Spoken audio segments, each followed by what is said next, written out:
guys, and welcome to Classic Rock, Country Music Facts and Trivia. Thank you for being here.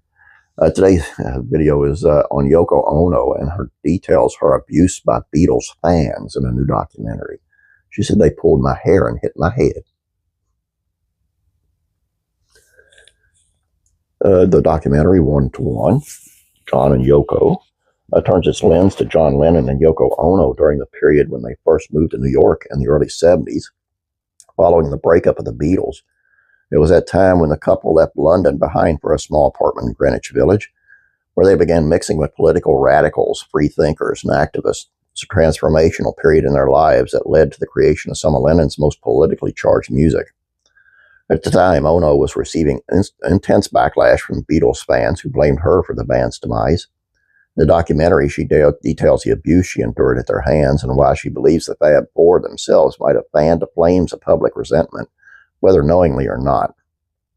Through archival footage, candid phone calls, and Lennon's own reflections, 1:1 reframes the era as a deeply turbulent time where love, art, and politics collided. Kevin MacDonald and Sam Rice Edwards' documentary features audio from a phone conversation with musician David Peel, the anti-authoritarian performer the couple discovered in the early 70s. Lennon and Ono later produced his album, The Pope Smokes Dope. In a recorded conversation between Peel and Ono, exasperated Ono can be heard pleading her case, describing the harassment and hostility she was facing. "David, I'm supposedly the person who broke up the Beatles, you know?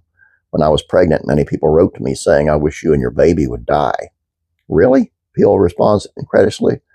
"Yeah, and also, I got a rubber doll with lots and lots of needles in it, and the eyes and the mouth and the nose and everything. And when I was walking down the street with John, people came to me saying things like, 'I'm an ugly Jap.' They pulled my hair and hit my head, and I was just about to faint," said Ono in the recording. "Was this in England?" asked Peel. "Yes, this is in England. I had 3 miscarriages during that time," she revealed. She goes on to lament about the other members of the Beatles added fuel to the fire by refusing to speak up for her despite knowing the truth of the situation. "I know for sure that whenever reporters meet Paul, George, or Ringo, they would ask, 'What do you think about Yoko?' And whenever they asked me about the Beatles, I said the Beatles are 4 beautiful, very intelligent, creative, artistic people. They've outgrown the group, you know, whereas none of the Beatles made any comment on me. Have you heard any comment on me in the press by the Beatles? They ignore me. It's male chauvinism." Male chauvinism. Oh, please. Do I blame Yoko Ono for breaking up the Beatles? No, I blame John Lennon for breaking up the Beatles because he brought Yoko Ono into the Beatles, and it should never happen. And they probably would have ended sooner than later anyway, but she's no victim by any means. She put herself in every kind of situation that John was in. If you ever get the chance to watch a video of John Lennon and Chuck Berry doing Johnny Be Good, and Yoko Ono grabs a microphone and starts screaming in the middle of it.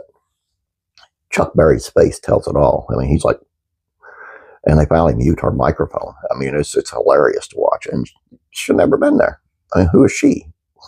John Lennon's wife. That's it. Be a wife. That's all I got for you guys. Please subscribe if you have not yet. Please like this video. I'd appreciate it. You have a great day. God bless. Praying for you.